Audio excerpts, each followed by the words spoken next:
Very good morning students. आज हम शुरू करेंगे chapter 2 force and law of motions. Introduction part आज हम कवर करेंगे, ठीक है। इससे पहले मैंने मोशन जो है वो कंप्लीट करा दिया है, तो पहले उसको देख लें एक बार ताकि आपको एक आइडिया मिल जाए कि आपने क्या क्या चीज़ें पढ़ लिया। एक चैप्टर आपका खत्म हो चुका है मोशन, ठीक है। ये सेकंड चैप्टर मैं शुरू कर रहा हूँ, इसका इंट्रोडक्शन पार्ट आज मैं शुरू करने वाला हूँ और समझेंगे क्या है फोर्स, क्या है लॉ ऑफ मोशंस, कितने तरीके के जो लॉज हैं न्यूटन ने दिए हैं वो हम पढ़ेंगे, ठीक है। फोर्स कैसे कैसे काम करते हैं, किस किस तरीके के फोर्स हम पढ़ेंगे इस लेक्चर में, वो हम समझने वाले हैं, ठीक है। एक इंट्रोडक्शन पार्ट है कि हाँ हम क्या क्या चीज़ें और पढ़ सकते हैं इस फोर्स और लॉ ऑफ मोशन में, या मोशन के साथ साथ हम क्या क्या चीज़ें और पढ़ सकते हैं, कितने तरीके के फोर्स अप्लाइड होते हैं, कितने तरीके के लॉज जो वो क्रिएट हो सकते हैं यहाँ पर, ठीक। चलते हैं अपनी क्लास की ओर, समझते हैं कि आज हम क्या पढ़ने वाले हैं। तो स्टूडेंट्स, सबसे पहली बात तो ये करेंगे कि सबसे पहले जब भी हम फोर्स की बात करेंगे कि हाँ मैंने कोई फोर्स लगाया, ठीक है, मैंने कोई भी फोर्स लगाया, जैसे फोर्स को मैं एफ से डिनोट कर दे रहा हूँ, फोर्स, ठीक है। तो जब फोर्स में लगाऊंगा तो वहाँ पर कोई ना कोई क्या करेगा, फोर्स का मतलब है कहीं ना कोई एनर्जी जो हो क्रिएट हो रही होगी, एनर्जी कहीं ना कहीं यूज़ हो रही होगी, ठीक है। ये देखिएगा, ये वाला जो फिगर है ये देखिएगा ध्यान से। इसमें क्या है कि इसमें जो एक बंदा अपनी तरफ खींच रहा है और एक बंदा दूसरी तरफ धक्का दे रहा है, ठीक है। ये जो है ये फोर्स इधर लगा रहा है और ये फोर्स भी इधर ही लगा रहा है, ठीक है। ये वाला फोर्स भी इधर ही लग रहा है और ये वाला फोर्स भी इधर ही लग रहा है, तो सेम डायरेक्शन में है। तो क्या कहेंगे इसको कहेंगे क्या है, ये कर रहा है पुशिंग, ठीक है। लेकिन ये वाला ये कर रहा है पुशिंग, ये पुश कर रहा है, लेकिन ये बंदा क्या कर रहा है, पुल कर रहा है, अपनी तरफ खींच रहा है, ये धक्का दे रहा है। एक मिनट, ठीक है। ये देखिए, ये बंदा जो है, ये जो लड़का है ये धक्का दे रहा है, ठीक है, पीछे की तरफ, और ये अपनी तरफ खींच रहा है। ये ध्यान देना, दो चीज़ें ध्यान देने वाली बात है। ये धक्का दे रहा है और ये खींच रहा है। धक्का देना और खींचना दोनों अलग चीज़ है, ठीक है। जैसे तुम क्या करो कि कोई चीज़ खींच के ला रहे हो, मान के चलो, ठीक है, अपना ट्रॉली बैग जो होता है ना, जो जनरली जिसमें पहिए लगे होते हैं, ट्रॉली बैग, उसको खींच के लाना, ठीक है, वो क्या कहेगा, पुलिंग कहलाएगा। लेकिन उसको जब तुम धक्का देके आगे की तरफ ले जाओगे तो वो क्या कहेगा, पुशिंग कहलाएगा। ये समझना है, सीधा सिंपल। जैसे कि जनरली तुम लोगों ने ये वाली गाड़ियाँ तो देखी होगी, बहुत सारी चीज़ें आपने देख रखी होंगी। ये भी आप एग्जांपल अगर लेना है तो आप मॉल में गए होंगे कहीं ना कहीं, तो वहाँ पर ये ट्रॉलीज़ वगैरह होती है। तो क्या है, दो तरीके से हम इसको यूज़ कर सकते हैं, या तो आगे की तरफ धक्का मार के ले जा सकते हैं तो वो पुश वाली कंडीशन है, लेकिन हम अपने पीछे खींच के लेके आ रहे हैं तो वो कौन सी कंडीशन है, पुलिंग वाली कंडीशन है, ठीक है। तो यहाँ पर दोनों चीज़ें, यहाँ पर क्या है, पुश फोर्स यहाँ से लग रहा है और ये पुश और पुल यहाँ से लग सकता है, लेकिन इस समय जो कंडीशन है वो पुश वाली बन रही है इसके अंदर, ठीक है। इसके अंदर जो है वो पुश वाली कंडीशन बन रही है, ठीक, समझेंगे। एक और चीज़ हमारे पास है क्या, ये जो बॉक्स है, ये बॉक्स क्या बताता है, ये बॉक्स बता रहा है कि जो इंसान है वो उसको पुल कर रहा है, यानी खींच के ले जा रहा है। पुश यानी पुश माने धक्का देना, पुश माने धक्का देना, सबको पता है ये, पुश माने धक्का देना होता है, पुल माने खींचना होता है। तो वही चीज़ मैं बता रहा हूँ, कोई चीज़ खींच के ले जाना यानी पुल, और किसको धक्का दे के आगे ले जाना मतलब कि पुश, ठीक है। चलते हैं अब हम डेफिनेशन थोड़ी समझ लेते हैं और क्या क्या है इसमें वो समझ लेते हैं। क्या है, अ पुश और pull of a body is called force. Force जो है वो क्या है, या तो पुश या तो पुल वाली कंडीशन को दर्शाता है, या तो पुश कर रहा होगा यह इंसान या पुल कर रहा होगा, ठीक है। ये क्या दर्शाता है कि हाँ कहीं ना कोई फोर्स जो है अप्लाई हो रहा है, ठीक। नेक्स्ट हमारे पास क्या है, फोर्स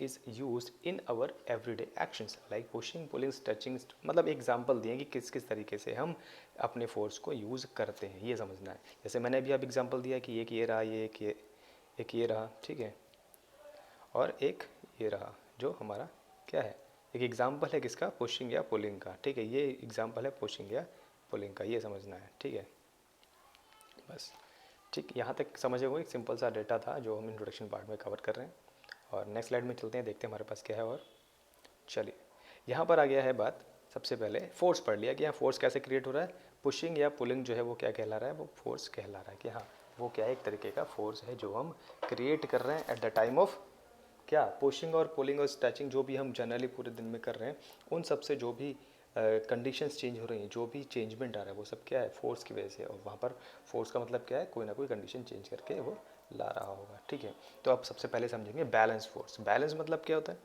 सबको पता है बैलेंस क्या होता है। बैलेंस का मतलब होता है सही तरीके से, यानी कि बैलेंस जनरली अगर आप कोई सामान लेने जा रहे हैं तो क्या करेगा, वो बैलेंस करके देखेगा कि हाँ सब कुछ सही है कि नहीं। 1 किलो मंगाए तो 1 किलो ही देगा ना, तो वही चीज़ है।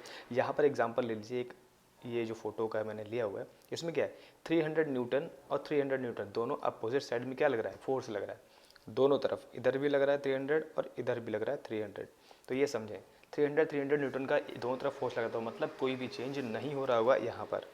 ये जो कंडीशन है यहाँ पर कोई भी चेंज नहीं हो रहा होगा, ये समझेंगे। यहाँ पर कोई चेंज नहीं हो रहा, इसका मतलब क्या है कि हम समझ पा रहे हैं कि ये बैलेंस फोर्स है। इसमें कितना भी फोर्स लगा लिया जाए, इक्वली फोर्स अगर हम कहीं भी क्रिएट करेंगे, मतलब क्या है, अगर यहाँ से एक फोर्स क्रिएट हुआ 300 न्यूटन का और इसी 300 न्यूटन का इधर से क्रिएट हुआ, तो मतलब कोई चेंज नहीं होगा इस पॉइंट पर, ये वाले पॉइंट पर कोई भी चेंज नहीं होने वाला है, कभी भी नहीं होगा। अगर equal force, equal and opposite force लग रहे हैं तो वहाँ पर क्या होगा, कोई भी चेंजमेंट नहीं होगा, किसी भी तरीके का चेंज नहीं होगा। ठीक, ये समझना है। क्या पहला हमारे पास क्या है, बैलेंस फोर्स, जिसमें ये कह रहा है if the resultant of all the forces, कितने तरीके के फोर्सेस वहाँ पर लग रहे हैं, उसका फाइनल रिजल्टेंट क्या होगा, ज़ीरो होगा। क्यों? क्योंकि बॉडी में कोई भी चेंज नहीं होगा, body at the rest he show करेगी। क्यों? क्योंकि वहाँ पर कोई भी चेंज नहीं हुआ।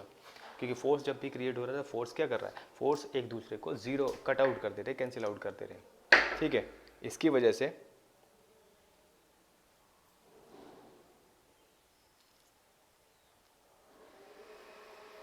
ठीक समझेंगे इसकी वजह से क्या हो रहा है। चलिए यहाँ पर समझेंगे कि क्या है अनबैलेंस फोर्स, क्योंकि हमने बैलेंस फोर्स को समझा है जहाँ पर हमारा जो भी रिजल्टेंट है वो ज़ीरो हो जाए। किस मतलब इक्वल फोर्सेस अगर लगेंगे, ठीक है, तो वहाँ पर सभी क्या होंगे, रिजल्टेंट जो है हमारा फोर्स का वो ज़ीरो हो जाएगा। यहाँ पर हमेशा जो रिजल्टेंट होगा वो क्या होगा, ज़ीरो होगा, इस वाली कंडीशन में अगर बैलेंस फोर्स की बात करेंगे। ठीक, अब बात करते हैं हमारी अनबैलेंस फोर्स की। तो अनबैलेंस फोर्स में क्या है, हमारा अनबैलेंस फोर्स क्या बताता है कि नाम से ही अनबैलेंस, यानी कि किसी भी तरीके का कितना भी फोर्स जो है वो क्रिएट हो रहा होगा किसी भी डायरेक्शन में। ठीक है, तो यहाँ पर देख लीजिएगा, यहाँ पर एक 400 न्यूटन का फोर्स लग रहा है, ठीक है, यहाँ पर, और यहाँ पर 300 न्यूटन का फोर्स लग रहा है यहाँ पर। ठीक है, तो क्या है, ये डिफरेंस क्रिएट हो गया। तो मतलब क्या होगा, ये जो है वो इस तरफ जाना शुरू हो जाएगा। ये कंडीशन किस तरफ जाना शुरू हो रही है, ये वाली कंडीशन बन रही है, ये एरो इस तरफ बना रहा हूँ, तो मतलब इस तरफ जाएगा ये पूरा का पूरा फोर्स। ठीक है, फोर्स किधर क्रिएट हो रहा है ज़्यादा, लेफ्ट साइड में क्रिएट हो रहा है, 400 न्यूटन की तरफ जो है वो फोर्स ज़्यादा क्रिएट हो रहा है, ये समझना है। ठीक, तो यहाँ पर समझ लीजिए एक बार डेफिनेशन में क्या लिखा है, if the resultant of all the forces acting on a body is non zero, मतलब क्या, अगर रिजल्टेंट जो होगा कहाँ पर, अनबैलेंस फोर्स में, वो कभी भी ज़ीरो नहीं होगा जब हम किसी बॉडी पर फोर्स अप्लाई करेंगे। ठीक है, वो हमें क्या कहलाता है, वो अनबैलेंस फोर्स हमारा कहलाता है। ठीक, इंट्रोडक्शन पार्ट है, थोड़ा थोड़ा समझेंगे, बहुत छोटी छोटी चीज़ें मैं समझ रहा हूँ। एक चीज़ मैंने इसमें छोड़ दी है, लिखना भूल गया हूँ, उसमें क्या है, बैलेंस फोर्स, अनबैलेंस फोर्स, और क्या होता है न्यूट्रल फोर्स। न्यूट्रल मतलब क्या होगा, जीरो हो गया, दोनों तरफ अगर इक्वल एंड अपोजिट फोर्स अगर क्रिएट हो रहा है तो हमारा क्या होगा, न्यूट्रल हो जाएगा। ठीक, वो हमारा न्यूट्रल हो जाएगा, ये समझना है, क्योंकि मैंने अभी भी समझाया कि बैलेंस फोर्स का मतलब क्या, जीरो हो जाएगा। ठीक, और इसी कंडीशन में मैंने क्या लिया है, बैलेंस फोर्स के साथ साथ मैंने लिया क्या है, हाँ, चलिए चलते हैं और समझते हैं कि हमारे पास कितने तरीके के फोर्सेस है जो हम आज पढ़ने वाले हैं। ठीक है, चलते हैं नेक्स्ट स्लाइड पर और समझते हैं क्या है हमारे पास फोर्सेस, किस तरीके के फोर्स हम पढ़ने वाले हैं आज। ठीक है, एग्जाम्पल हमने उठाया है, सबसे पहले एक चीज़ देख रहे हैं, सम, क्या लिखा है मैंने, सम कॉमन फोर्सेस जो हम जनरली हम अपने रोज़मर्रा की ज़िंदगी में यूज़ करते हैं, वो हम समझने वाले हैं। सबसे पहले मस्कुलर फोर्स, यानी कि किसी भी इंसान के द्वारा या किसी भी ह्यूमन के द्वारा जो भी फोर्स लग रहा है, या ऐसे समझ लो मसल्स के द्वारा जो फोर्स लग रहा है, वो सब का सब क्या है, मस्कुलर फोर्स कहलाता है। तो इसकी एक डेफिनेशन पढ़ लेते हैं, समझते हैं हम क्या कैसे समझेंगे इसको। द फोर्स, समझे, the force obtained by the working of human muscles is called muscular force. जितने भी ह्यूमन मसल्स के द्वारा कोई भी फोर्स क्रिएट हो रहा है, वह कहीं अप्लाई हो रहा है, वो क्या कहलाता है, हमारा मस्कुलर फोर्स कहलाता है। ये जनरली हमारा एग्जांपल जो अगर लेंगे तो कौन से एग्जांपल ले लेंगे, किसी भी चीज़ को लिफ्ट करना, या तो आप बुक को उठा के कहीं ले जाते हो, तो वो क्या है, मस्कुलर फोर्स क्रिएट हो रहा है। ठीक है, आप अपने बोर्ड पर लिख रहे हो तो वो क्या है, मस्कुलर फोर्स, आप अपनी कॉपी पर लिख रहे हो, मतलब क्या, मस्कुलर फोर्स। ये सारी चीज़ें जो भी आप अपने लिए करते हो पूरे दिन में, सब मस्कुलर फोर्स की हेल्प से ज़्यादातर चीज़ें करते हो। ठीक है, ये सब आप समझ में आ चुका होगा, क्योंकि मस्कुलर फोर्स का मतलब with the help of muscles, अगर with the help of muscles कोई भी काम हो रहा है तो वहाँ पर मस्कुलर फोर्स वो क्रिएट हो रहा होगा। ठीक, नेक्स्ट हमारे पास क्या है, ग्रेविटेशनल फोर्स। ग्रेविटेशनल मतलब क्या है, जितना भी जो फोर्स क्रिएट हो रहा है कहाँ पर, inside the earth. Inside the earth मतलब ऊपर से नीचे की तरफ, अंदर की तरफ, कोई भी ग्रेविटेशनल फोर्स, यानी कि ग्रेविटी की वजह से जितना भी फोर्स क्रिएट हो रहा है वो सब क्या हमारा है, ग्रेविटेशनल फोर्स कहलाएगा। समझेंगे कैसे, the force applied by earth on an object in downward direction, मतलब क्या, किसी भी ऑब्जेक्ट पर, ऐसे एग्जाम्पल लेते हैं, आप कोई भी चीज़ ऊपर फेंक देते तो वापस कहाँ आएगी, नीचे। तो ये क्या है, ग्रेविटेशनल फोर्स की वजह से क्या हो रहा है, एक एक अट्रैक्शन शुरू होता है, किसके द्वारा? अर्थ के द्वारा, जो क्या कर रही है, उस ऑब्जेक्ट को कहाँ नीचे की तरफ खींच के लेके आ रही है अपनी तरफ, ठीक है, ये समझना है। खींच के लेके आ रही है नीचे की तरफ, वो क्या है? Gravitational force. वो एक तरीके का फोर्स है जो हमें नहीं दिखेगा क्योंकि हम नहीं देख पा रहे हैं कि हाँ क्या चीज़ है वो, लेकिन एक्चुअल वहाँ पर एक ग्रेविटेशनल फोर्स जो वो क्रिएट हो रहा है, जिसकी वजह से वो ऑब्जेक्ट जो है वो धरती की तरफ यानी कि सरफेस की तरफ आना शुरू हो जाती है जब भी हम उसको ऊपर की तरफ फेंकते हैं, ठीक है। तो ये हमारा क्या है? Gravitational force. फिर हमारे पास आया फ्रिक्शनल फोर्स। फ्रिक्शनल फोर्स का मतलब क्या है? एक दूसरे में घिसटना है। घिसटना मतलब एक के ऊपर एक अगर हम कोई चीज़ रख दें, जैसे मैच स्टिक देख लो, मैच स्टिक क्या है? मैच स्टिक में जब हम फ्रिक्शन यानी कि एक तीली जलाने के लिए उसके ऊपर रगड़ते हैं तो वो क्या है? एक फ्रिक्शन क्रिएट करता है, उसकी वजह से वहाँ पर आग निकलना शुरू हो जाती है, ठीक है, ये समझना है। तो ये क्या है? फ्रिक्शनल फोर्स हमारा कहलाता है, जहाँ पर हम किसी भी फ्रिक्शन को यूज़ करते हुए अपना कोई काम कर रहे हैं, किसी भी उस, जैसे कि माचिस मैस्टिक मैंने बोला है, मैस्टिक में क्या है? अपना काम क्या करना है? हमें उसको जलाना है। तो जलाएंगे कैसे? उसके ऊपर एक रगड़ हम देंगे, यानी खींच के उसके ऊपर एक मार देंगे, ठीक है, रगड़ करेंगे, ठीक है। तो उससे क्या है? दिक्कत नहीं होगी, उसे आसानी से जलाने में हेल्प मिल जाएगी, ठीक है, ये हमें समझना है।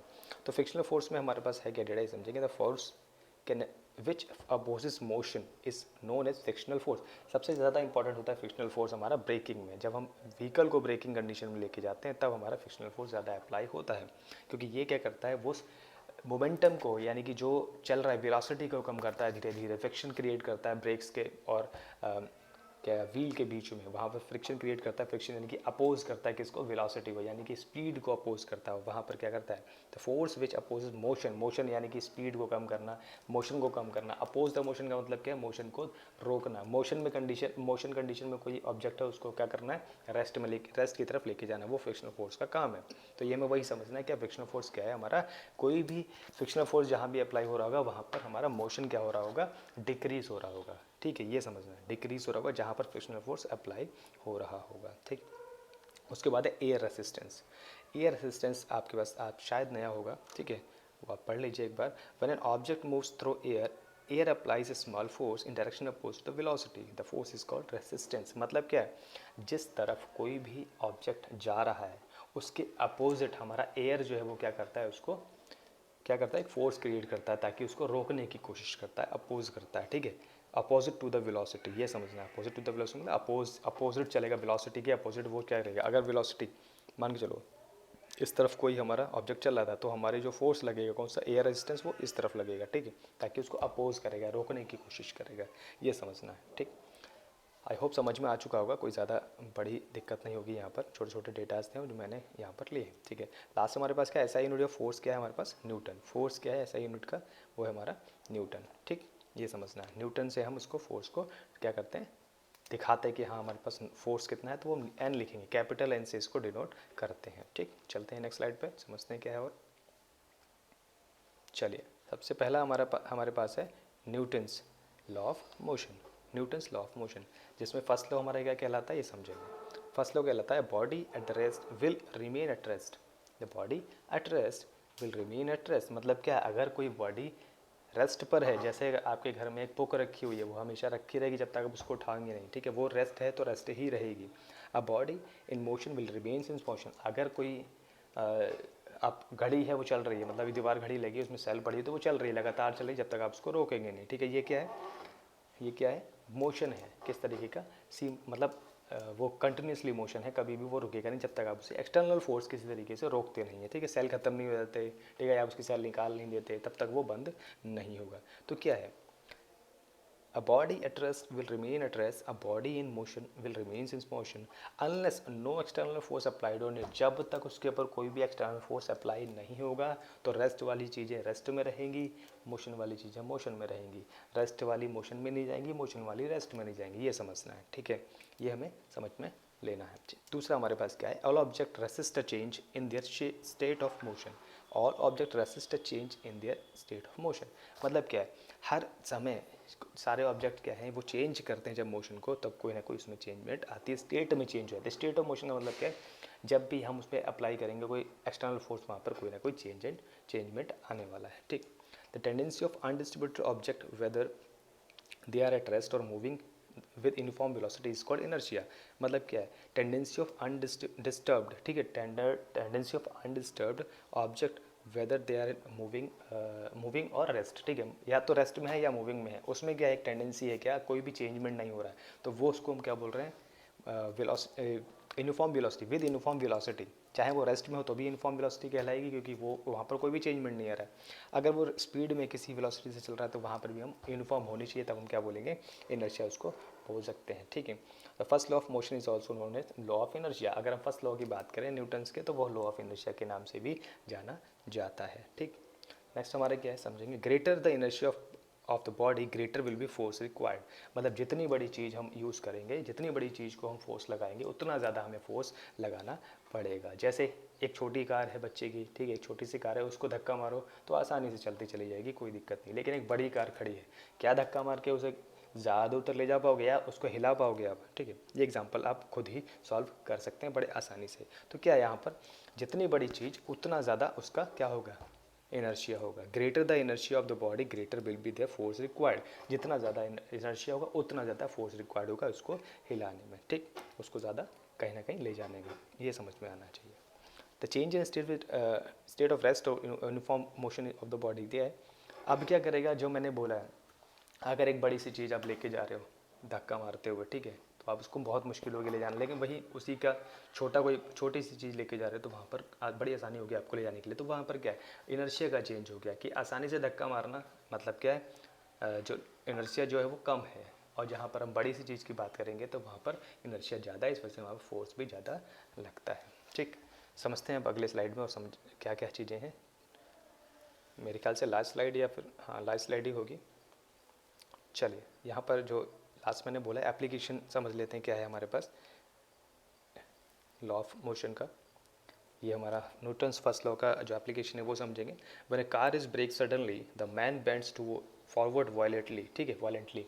अचानक से अगर कोई ब्रेक लगाई गई, ये देखो ये रेस्ट कंडीशन में है, यहाँ पर कोई भी ब्रेकिंग नहीं, जैसे ही ब्रेक लगाई ये अचानक से आगे की तरफ पुल हो गया, ठीक है। ये देखिए ये डायरेक्शन चेंज हो गया, ये अभी ऐसा था, ठीक है, और ये ऐसा हो गया, ये डायरेक्शन चेंज हो गई है। ये समझो ये डायरेक्शन चेंज हो गई, मतलब क्या है, इसमें क्या हुआ, एक ब्रेकिंग के दौरान फ्रिक्शन क्रिएट हुआ, उस वजह से क्या हुआ, इनर्शिया जो है वो ज़्यादा क्या हुआ, एकदम से इनर्शिया जो है प्रोड्यूस हुआ, और वहाँ पर क्या हुआ, ये ब्रेकिंग सडनली के मतलब की वजह से बैंड हो गया। मतलब क्या है, फोर्स लगा आगे की तरफ, तो जो पीछे का जो ड्राइवर सीट है, ड्राइवर है, वो भी क्या हुआ, आगे की तरफ जाना शुरू हो गया, क्योंकि वो क्या है, उस बॉडी का पार्ट है उस समय। इस वजह से क्या हुआ, due to inertia of motion, जो इनर्शिया क्रिएट हुआ है मोशन के थ्रू, उसकी वजह से वो क्या हुआ, वो आगे की तरफ धकेल दिया गया है, किसके द्वारा, फोर्स के द्वारा, जो अप्लाइड हुआ है ब्रेक की वजह से, ठीक है। ये समझना है। The man will collide with a part of car hurting himself, seat will not let the man bend forward and thus save them from accident. मतलब क्या है, जो सीट बेल्ट है वो उसको हेल्प कर रही है ताकि वो जो कार के पार्ट हैं उस पर जाके टकरा ना जाए और किसी तरीके की हादसा को अंजाम ना मिल पाए, मतलब एक तरीके का हादसा ना हो सके, ये समझना, ठीक। इसमें बस इतना ही था कि यहाँ पर जो क्रिएशन है, मतलब ये एक तो ये नॉर्मल कंडीशन, और ये क्या है, बेंडिंग कंडीशन कब हो रही है, जब क्या हो रहा है, अचानक से फ्रिक्शन क्रिएट हो जा रहा है और उसकी वजह से इनर्शिया की वजह से क्या हो रहा है, वहाँ पर एक फोर्स अप्लाइड हो गया किसकी तरफ, फॉरवर्डली फोर्स एक क्रिएट हुआ है, क्योंकि हमने ब्रेकिंग अचानक से लगा दी है, ठीक। तो उसकी वजह से क्या हो रहा है, जो मैन है वो कोलाइड हो सकता है, कहाँ पर, कार के अंदर जो पार्ट लगे तो उस पर जाके कोलाइड हो सकता है, उसको हार्म हो सकता है। लेकिन वहाँ पर जो सीट बेल्ट है वो इसको क्या कर रही है, फोर्स को ज़ीरो कर रही है। क्यों, क्योंकि वहाँ पर क्या है, फोर्स जीरो क्यों हो रहा है, क्योंकि सीट बेल्ट क्या कर रही है, उसको रोक रही है, अपोज कर रही है, उस फोर्स को अपोज कर रही है, यहाँ पर ये बताया गया है, ठीक है। तो इस वजह से एक्सीडेंट जो है वो नहीं हो पाते हैं, ठीक है। हम एक्सीडेंट से बच सकते हैं अगर हम सीट बेल्ट को जनरली यूज़ करें। चलिए लास्ट हमारे पास टॉपिक है ये मोमेंटम, ठीक है। मोमेंटम समझेंगे क्या, मोमेंटम है क्या, the momentum of a body is defined as a product of its mass and velocity. मतलब क्या, मास और वेलोसिटी का कोई प्रोडक्ट हमें क्या कहलाता है, क्या कहलाता है, हमारा मोमेंटम कहलाता है। कोई मास किसी वेलोसिटी से जा रहा है तो उसको हम क्या बोलेंगे, उसमें मोमेंटम क्रिएट हुआ है, उसमें मोमेंटम हो रहा है, ये समझेंगे, ठीक है। छोटे छोटे डेफिनेशन से समझेंगे आसानी से। मोमेंटम जो है वो वेक्टर क्वांटिटी, क्योंकि वहाँ पर क्या बोला, मास जो है वो एक वेलोसिटी से जा रहा है, स्पीड नहीं है, वेलोसिटी। वेलोसिटी हमेशा क्या होती है, वेक्टर क्वांटिटी होती है, इसलिए मोमेंटम भी हमारा क्या होगा, वेक्टर क्वांटिटी होगा। इस यहाँ पर कभी भी स्पीड की बात तो करना ही नहीं, जब मोमेंटम की बात होगी तो वेलोसिटी की बात होगी, ना कि स्पीड की बात होगी, ये समझना।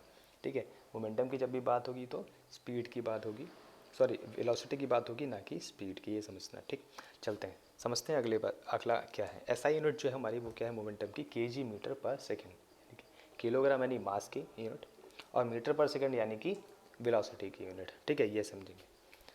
इफ़ नोट हमारे पास क्या है देख लेते हैं। If body at rest it velocity is zero, hands इस मोमेंटम इज ऑल्सो जीरो। अगर बॉडी रेस्ट में है तो उसका वेलोसिटी जीरो होगा, तो उसका मोमेंटम हमेशा जीरो होगा। कभी भी उसका मोमेंटम कुछ भी नहीं हो सकता, जीरो के अलावा कुछ नहीं होगा अगर बॉडी एट रेस्ट पर है। ठीक है, दो चीज़ें और है हमारे पास, क्या, चेंज इन मोमेंटम और rate of change in momentum. ठीक है, change in momentum and rate of change of momentum क्या क्या चीज़ें समझते हैं।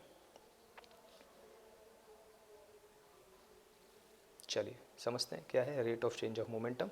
ठीक है, सबसे पहले समझेंगे change in momentum. It is defined as a difference between final momentum and initial momentum. मतलब एक फाइनल मोमेंटम क्या निकला है, ठीक है, आखिरी सबसे आखिरी मोमेंटम क्या था, और इनिशियल क्या है, कितना मोमेंटम से उसने स्टार्ट किया था, वो हमारा क्या इनिशियल एंड फाइनल हुआ। तो इसका क्या होगा, डिफरेंस निकाल लेंगे हम। तो मोमेंटम क्या होता है, मोमेंटम होता है चेंज इन मोमेंटम मतलब m v minus m u. क्यों बोल रहे हैं, मोमेंटम एट फाइनल वेलोसिटी और मोमेंटम एट इनिशियल वेलोसिटी, ये समझेंगे। इनिशियल और फाइनल दोनों, फाइनल और इनिशियल का डिफरेंस क्या कहलाएगा हमारा, एम वी का मतलब है फाइनल मोमेंटम, एम यू का मतलब है इनिशियल मोमेंटम, यहाँ समझेंगे। वो हम निकाल सकते हैं चेंज इन मोमेंटम। ठीक है, दूसरा हमारे पास क्या है, दूसरा हमारे पास क्या है, rate of change of momentum. The rate at which momentum is changing is known as rate of change of momentum. किस रेट से मूवमेंट चेंज हो रहा है, जैसे हम स्पीड की बात करते हैं या फिर हम वेलोसिटी की बात करते हैं कि हाँ वो 2 मीटर प्रति सेकंड से जा रहा था, उसने अपनी चाल बढ़ा ली, उसने अपनी स्पीड बढ़ा ली, उसने अपना चलने का क्या करा, उसने इंक्रीमेंट कर दिया किसमें, वेलोसिटी में। कितना, दो से कर दिया, तो 2+2 कितना 4 हो गया वो।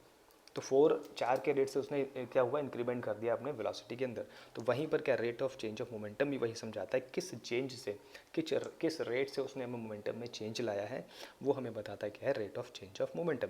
कैसे निकाल सकते हैं, फाइनल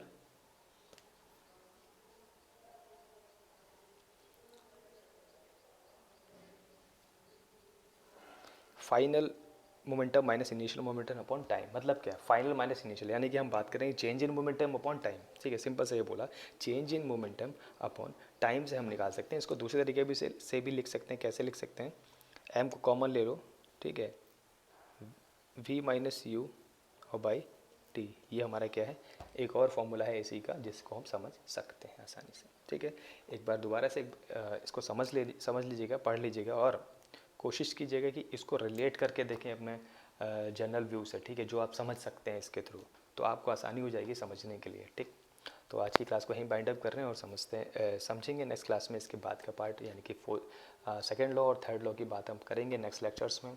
आज का इंट्रोडक्शन पार्ट था, मैंने इसमें भी इंक्लूड कर लिया फर्स्ट लॉ, ताकि आपको थोड़ा सा डेटा एक्स्ट्रा मिल जाए। ठीक है, कोशिश करें नोट्स कंप्लीट करें, नोट्स ज़रूर लिखें, नोट्स लिखते रहें। नोट्स लिखना ज़रूरी है आपके लिए, अभी के लिए और आगे के लिए भी। ठीक है, और इस वीडियो को ज़रूर शेयर करें। ठीक है, लाइक करें, शेयर करें, सब्सक्राइब करें, क्योंकि हम भी चाहते हैं कि हमारा भी थोड़ा सा ग्रोथ हो जाए और आप लोगों को भी हेल्प मिल रही है, क्योंकि वीडियो लेक्चर से आपको बहुत हेल्प मिल रही है, और आप उस लेक्चर्स के साथ साथ ये समझ पा रहे हैं कि हाँ, जो आप लॉकडाउन के समय में आप जितना पढ़ पा रहे हैं वो आपके लिए बहुत ज़रूरी भी है। ठीक है, आज की क्लास को यहीं साइन आउट करते हैं। बहुत बहुत धन्यवाद सभी का क्लास लेने के लिए। Have a good day, have a nice day, thank you very much.